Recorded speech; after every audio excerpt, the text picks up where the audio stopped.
और ले चलते हैं राजधानी लखनऊ, जहां पर अखिलेश यादव प्रेस कॉन्फ्रेंस कर रहे हैं। सरकार क्या कर रही थी?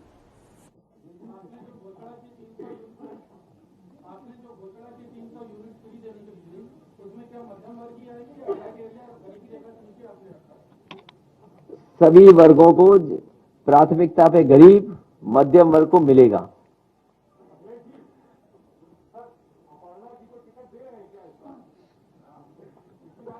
मुझे इस बात की चिंता है कि हमारे परिवार की हमसे ज्यादा चिंता भारतीय जनता पार्टी को है। कहीं आप भारतीय जनता पार्टी से प्रेरित होकर के तो नहीं सवाल पूछ रहे हो? हाँ, ये असली सवाल है। भारतीय जनता पार्टी को याद दिलाने के लिए कि उन्होंने किसानों के ऊपर जीप चढ़ाई और कई मौकों पर मैंने कहा अंग्रेजों की सरकार में भी ऐसा जुल्म नहीं हुआ होगा जैसा भारतीय जनता पार्टी की सरकार में हुआ। जलियांवाले बाग में सीने पर गोली चलाई अंग्रेजों ने, और यहां पर जो शांतिपूर्ण तरीके से आंदोलन खत्म करके अपने घर लौट के जा रहे थे, पीछे से जीप चढ़ाई।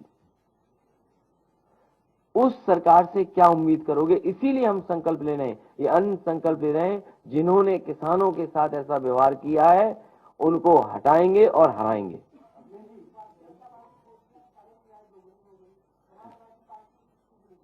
वो आपने ढंग से उनका संकल्प पत्र नहीं पढ़ा।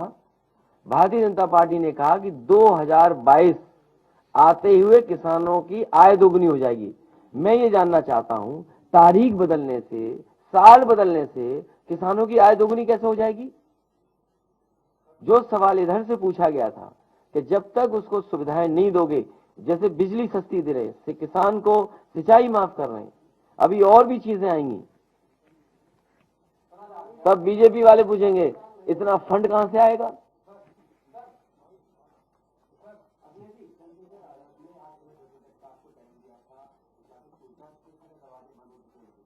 मैं आपको भाई मानता हूं, जो भी लोग हैं हम छोटे बड़े भाई मानते हैं, जो उम्र वाले हैं उन्हें चाचा मानता हूं, तो अब और क्या कहें हम?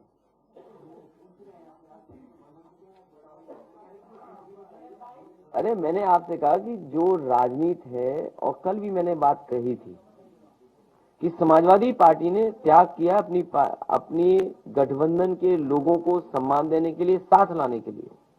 इस समय भारतीय जनता पार्टी को हराने के लिए जो भी त्याग करना चाहे त्याग करना चाहिए। समाजवादी पार्टी कर रही है त्याग। और जहां तक चंद्रशेखर का सवाल है, मैंने सीटें दी थी, अगर वो भाई बन के भी मदद करना चाहते हैं तो करें। समाजवादी पार्टी ने, और केवल समाजवादी पार्टी का प्रयास नहीं था, केवल एक व्यक्ति या एक पार्टी की सवाल नहीं था। अगर पुराना इतिहास उठा करके आप देखेंगे, बाबा साहब भीमराव अम्बेडकर जी से समाजवादी पार्टी के नेता, समाजवादी नेता डॉक्टर राम मनोहर लोहिया दोनों मिलकर के साथ काम करना चाहते थे। क्या इतिहास नहीं ये जानता? इतिहास में वो बातें दर्ज हैं कि पत्र लिखे गए थे कि डॉक्टर भीमराव अम्बेडकर जी और डॉक्टर राम मनोहर लोहिया दोनों मिलकर के काम करना चाहते थे उस समय की राजनीतिक परिस्थितियों को देखते हुए। और एक बार फिर समाजवादी पार्टी ने प्रयास किया था, उससे पहले नेताजी ने कोशिश की थी। माननीय काशीराम जी को पहली बार सदन में अगर कहीं से भेजा गया था, वो हमारे गृह जनपद से भेजा गया था, इटावा से भेजा गया था। तो कोई किसी के कहने से आरोप न लगाए। इसीलिए मैंने कहा उत्तर प्रदेश के चुनाव के लिए बड़ी बड़ी साजिशें हैं, बड़े बड़े षड्यंत्र हो रहे हैं, होंगे। वो सवाल जो आया था वो भी षड्यंत्र का हिस्सा था, ये सवाल जो आया ये भी षड्यंत्र का हिस्सा है। बड़े षड्यंत्र होने जा रहे हैं क्योंकि ये उत्तर प्रदेश है।